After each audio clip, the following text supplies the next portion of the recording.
Hello friends, আজকে একটা নতুন ব্লগ নিয়ে আপনাদের সামনে হাজির হয়েছি। তো আজকের ব্লগে দেখাবো কৃষ্ণনগরের খ্রিস্ট মন্দির, যেটি নদিয়া জেলার কৃষ্ণনগর শহরে অবস্থিত।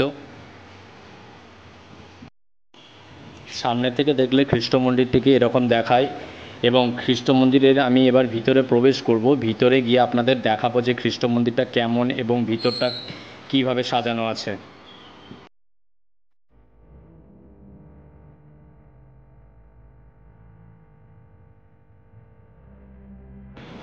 খ্রিস্ট মন্দিরের ভিতরটি প্রবেশ করলে ভিতরটা ঠিক এরকম দেখায়। একটা বিশাল বড় একটা ঘর, যার দেওয়ালে প্রত্যেকটা দিকে বিভিন্ন রকম বড় বড় মডেল দিয়ে সাজানো আছে, এবং যীশু খ্রিস্টের জীবন দশার বিভিন্ন রকম পর্যায়গুলো এখানে তুলে ধরা হয়েছে।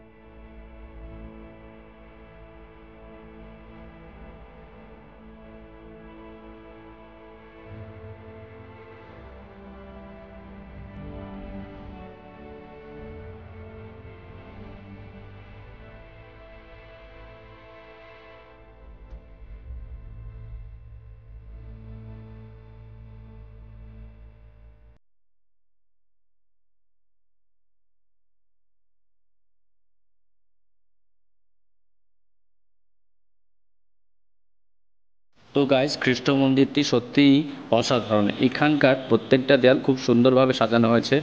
এখানে যীশু খ্রিস্টের জন্মলাভ থেকে শুরু করে ক্রুশবিদ্ধ হওয়া পর্যন্ত, এবং তারপর যীশু খ্রিস্টের মারা যাওয়া এবং মারা যাওয়ার পর স্বর্গে প্রস্থান করা, প্রত্যেকটা বিষয় এখানে নিখুঁতভাবে তুলে ধরা হয়েছে।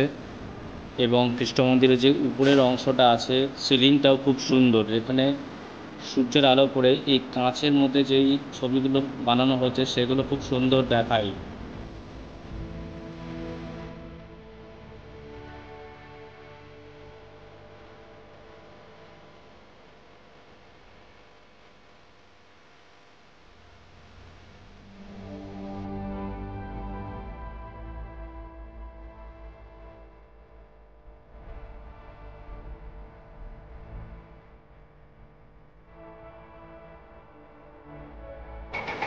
তো গাইস, খ্রিস্ট মন্দির সত্যি খুব সুন্দর, এবং এখানে যদি আপনারা 25শে ডিসেম্বর বড়দিনের সময় আসেন তাহলে আরও বেশি সুন্দর লাগবে। তো এখানে আপনারা আপনাদের ফ্যামিলি নিয়ে একদিনের ট্যুরের জন্য আসতেই পারেন।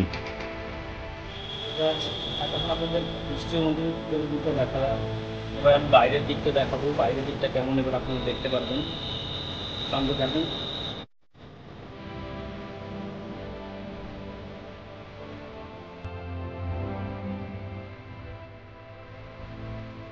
খ্রিস্ট মন্দিরের বাইরের দেয়ালগুলিতে বড় বড় আকারের মডেল দিয়ে সাজানো আছে, এবং যেগুলো সত্যিই খুব সুন্দর দেখাচ্ছে।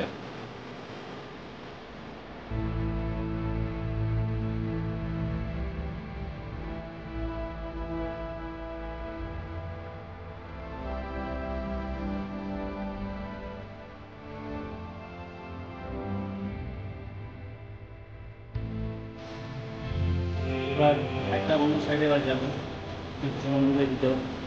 দেখতে পাচ্ছেন এই দিকটা তো সেই একই রকম বড় বড় সব মূর্তি এবং শিল্পকলা নিদর্শন দেখতে পাচ্ছি। খ্রিস্ট মন্দিরটা সত্যি অসাধারণ সুন্দর।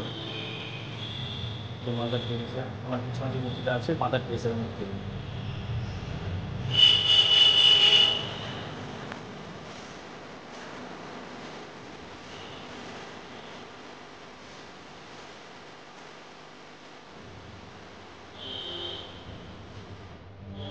তো ফ্রেন্ডস, দূর থেকে দেখলে খ্রিস্ট মন্দিরটা সত্যি খুব সুন্দর দেখায়।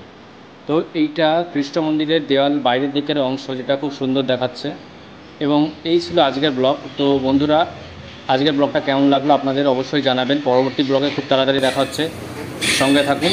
ধন্যবাদ।